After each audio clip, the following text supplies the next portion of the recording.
Hi, Christine Pedersen here today to talk a little bit about how we might reframe the 4th of July holiday. I don't know about you, but my appreciation of the 4th of July weekend and holiday has really changed since I had kids. Has it changed for you? Let me know in the comments a little bit about how your pre-kid holiday is different from your post-child holiday. In the first few years after becoming a parent, I felt really disappointed that we couldn't celebrate some of my favorite summer holiday festivities in the same way. When we did, it did not seem fun and easy, and I could not focus on connection. Not with my child, not with my family. So I really had to reframe what it is that made this family holiday, family function important. And whether it's the 4th of July or some other family reunion or potluck or camping trip, etc., we might just have to reframe things once we have kids, especially if our kids are sensitive to overtiredness and overstimulation. So take a deep breath. If you have a sensitive kiddo, you get to reframe the holidays for you. And you start with connection. What is this holiday about? What do I want to connect with my child on? What do I want to be a really special point of connection for us?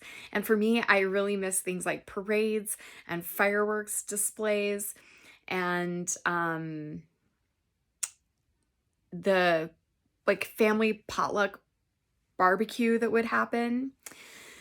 And when we went to these things, it was like nap time got ruined, or they didn't want to eat anything at the potluck. And then we were up until 10 o'clock, 10:30 sometimes watching these community fireworks displays. And they weren't enjoying it because they should have been in bed 3 hours ago. So I wasn't either. And once I took a deep breath and just allowed myself to recreate the holiday from a place of connection and really mindfully create some activities that I wanted to do, everything got easier.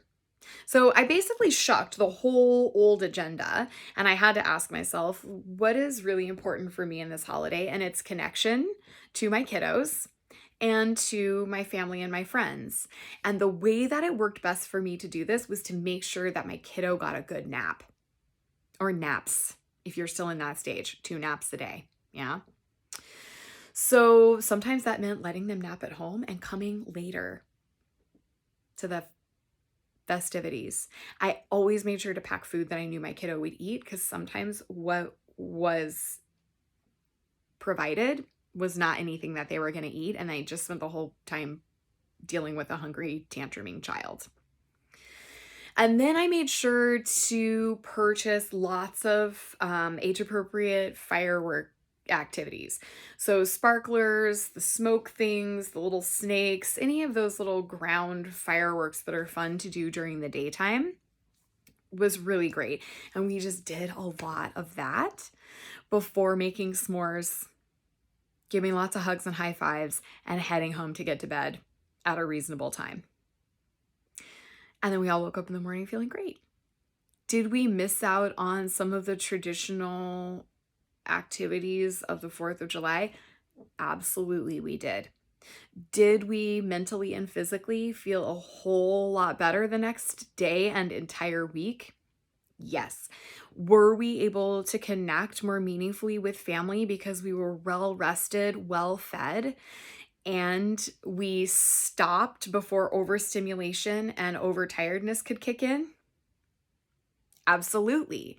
So the quality of time was better, even though the quantity of time maybe wasn't as much. And these are the things that we get to do for ourselves as we mindfully parent our kids through life, being a human. So please, here's what I would love for us to do as a community. Share in the comments things that you love to do now that you're a parent, activities that your child really enjoys. For my kids, it's s'mores. Every time we make s'mores, it's a national holiday. in their book. So that's something really fun. This year I've thought about having like a water play activity where we get a slip and slide or something like a little pool out or something like that, so that we can have that as an activity as well. Maybe it's water balloons, maybe it's going to a certain park. Share the things that your kiddos love to do. You're so creative, and I love hearing all the cool activities that we have. Use these activities to reframe your day, to recreate the holiday that works for you and feels good. Give yourself permission to do it. And your family wants to support you. Your family absolutely wants to support you. So give them a chance to do it. And one day you'll be able to enjoy this holiday in the way that you used to enjoy as a young adult.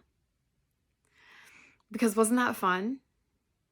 So much fun. And there is a part of me that feels some loss that I can't enjoy my 4th of July holiday in the same way I did before I had kids. So holding space for that is okay. And yet, if it doesn't serve you, day drinking and falling asleep in the sun on the 4th of July holiday just doesn't serve me anymore, right? I have to be honest about that. It doesn't feel good. Whereas it was pretty much an annual event for me for 10 years. We grow, we change. Our kids are beautiful teachers, so let them be this holiday.